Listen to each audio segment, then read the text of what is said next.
आप सभी को नमस्कार, प्रणाम, पैलाग। मैं प्रीति देवभूमि उत्तराखंड कोटद्वार से आप सभी लोगों का हार्दिक स्वागत करती हूँ। तो दोस्तों, जैसे कि आप सभी लोगों को मालूम है, आजकल कोटद्वार में चल रही है चुनावी चर्चा और कोटद्वार में हो रहे हैं मेयर पद के चुनाव, मेयर और पार्षद पद के चुनाव। तो इस टाइम पे आप सभी लोग जानते हैं कि मेयर पद से भाजपा में शैलेंद्र सिंह रावत जी, कांग्रेस से रंजना रावत और महेंद्र पाल सिंह जी जो इस टाइम पे पूर्व सैनिक हैं। और आज आप लोगों को बताने में बहुत ही हर्ष हो रहा है कि महेंद्र पाल सिंह जो निर्दलीय प्रत्याशी हैं मेयर पद के, वो आ रहे हैं नियर डीएवी के सामने। तो चलिए दोस्तों, वहाँ चलते हैं और देखते हैं कि जो पूर्व सैनिक महेंद्र पाल सिंह जी हैं उनके साथ सैनिक बल है या नहीं है, या उनको कोटद्वार के लोग सपोर्ट कर रहे हैं मेयर पद के लिए या नहीं। तो चलिए दोस्तों, चलते हैं और आज के व्लॉग को आप लोग ज़्यादा से ज़्यादा शेयर कीजिएगा। और आज का व्लॉग है निर्दलीय पद के प्रत्याशी, हमारे मेयर प्रत्याशी महेंद्र पाल सिंह जी के लिए। तो चलिए चलते हैं और आप लोगों को आज का जो भी वहाँ पे लोग महेंद्र पाल सिंह को सपोर्ट कर रहे होंगे उनसे मिलवाते हैं और उनसे वार्तालाप करवाते हैं आप लोगों की। चलिए दोस्तों, चलते हैं। विकास की जो जड़ें थी उनको हिला के रख दी। एक पूर्व सैनिक को उस समय हराने का काम किया गया जो उस समय मुख्यमंत्री थे और वर्तमान में मुख्यमंत्री बनने वाले थे, उनको हराने का काम इन्हीं व्यक्तियों के द्वारा, इन्हीं राजनीतिक नेतृत्व के द्वारा किया गया। मैं आपसे कहना चाहता हूं कि आप उस विषय को भी अपने संज्ञान में लीजिए। एक पूर्व सैनिक आपको विशुद्ध भ्रष्टाचार मुक्त आपके कष्टों के साथ कदम से कदम मिलाने वाला एक सारथी मिल सकता है, आपका एक भाई मिल सकता है। तो मैं आपसे बिना निवेदन करना चाहता हूं कि 23 तारीख को अधिक से अधिक संख्या में मतदान करें एवं महेंद्र पाल भाई के सिलेंडर को भरने की कृपा के माध्यम से कोटद्वार के समग्र विकास की जो विषय हैं उनको अनुमोदित कर आगे बढ़ने का काम किया जाता है।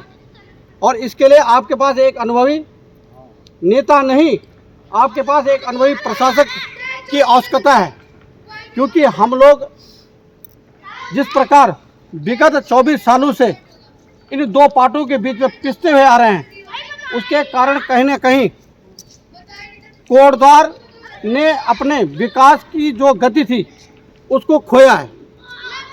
और इसका कारण राजनीतिक अनिश्चितता रही है, राजनीतिक लोगों की सोच रही है। मैं सीधे तौर पर कहना चाहता हूं, जैसे कि आप जानते हैं कि 2023 से लगातार हम लोगों के द्वारा, यानी पूर्व सैनिकों के संगठन के द्वारा समय समय पर कोटद्वार के विषयों को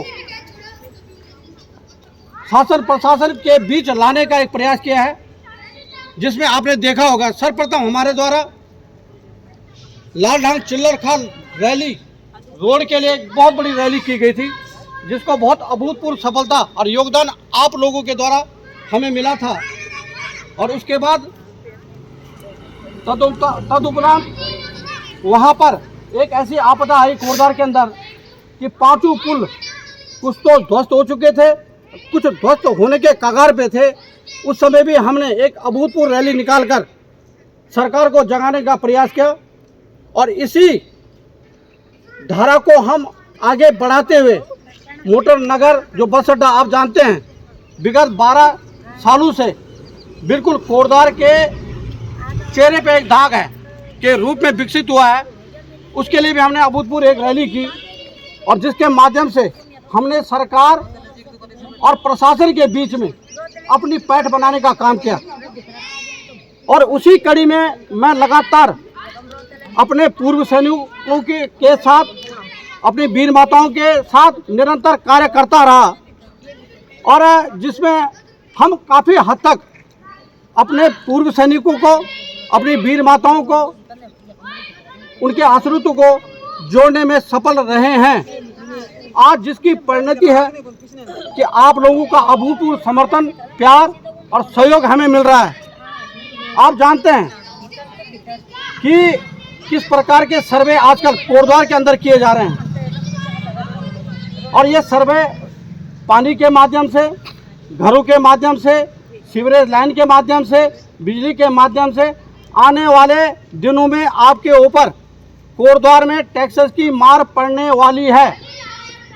आज तक किसी भी, आज हमें इस जो चुनावी रैलियों में हमें कम से कम 10 दिन हो चुके हैं, किसी अन्य प्रत्याशी के द्वारा उन पर अपना स्पष्ट मत या रुख नहीं दिया गया है, जिसका कारण आप समझ सकते हैं कि राजनीतिक दल कभी भी इस विषय पर अपनी बातें रखने में असमर्थ हैं।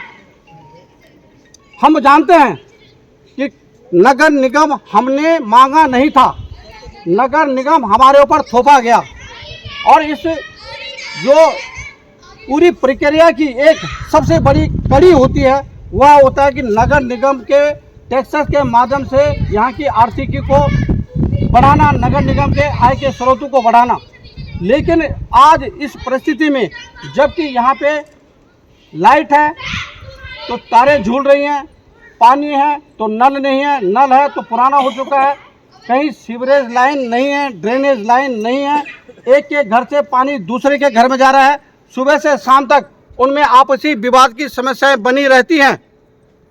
आखिर इस प्रकार का नियोजन क्यों नहीं किया गया, इस प्रकार का प्रबंधन क्यों नहीं किया गया कि हम अगर नगर निगम का निर्माण करते हैं उससे पहले एक विजन, एक प्रस्ताव या समीक्षा या रेखांकन क्यों नहीं किया गया कि कोटद्वार के पानी को, जो ड्रेनेज है, जो गंदा पानी है, उसको निकालने के लिए हमें क्या करना चाहिए।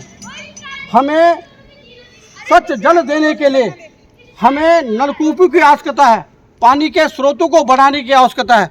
क्यों नहीं इन विषयों पर विगत सालों में ध्यान दिया गया है, जबकि 24 साल से लगातार यही दोनों दल अपनी कार्य योजनाएं बनाने पे लगे हुए हैं। लेकिन कहीं ना कहीं जो बजट आप तक पहुंचना चाहिए था वो बजट आप तक नहीं पहुंच पाया है, जिसके कारण आज अपने सामने देख लीजिए कि आपकी रोडें जीर्ण शीर्ण हो चुकी हैं। यात्री या हमारे युवा बिना कारण दुर्घटनाग्रस्त होते रहते हैं। आपको इस विषय में भी सोचना है। पानी की व्यवस्था है, जनसंख्या घनत्व तो हमारा बड़ा है, लेकिन पानी की व्यवस्थाओं का निरंतरता नहीं बनी है, इस पे भी आपने सोचना है। उसी प्रकार लाइटिंग है, उसी प्रकार स्वास्थ्य है। क्यों नहीं सचल दलों को घर घर तक पहुंचाने का काम सरकारों के द्वारा या लोकल गवर्नेंस जिसको नगर निगम कहते हैं, इनके द्वारा क्यों नहीं किया जा रहा है। आपने देखा होगा गर्मियों में फॉगिंग की व्यवस्था यहाँ पे नहीं होती है, जिससे कि मच्छर वगैरह वगैरह की व्यवस्था बनी रहती है, क्योंकि ये विषय नगर निगम से संबंधित है।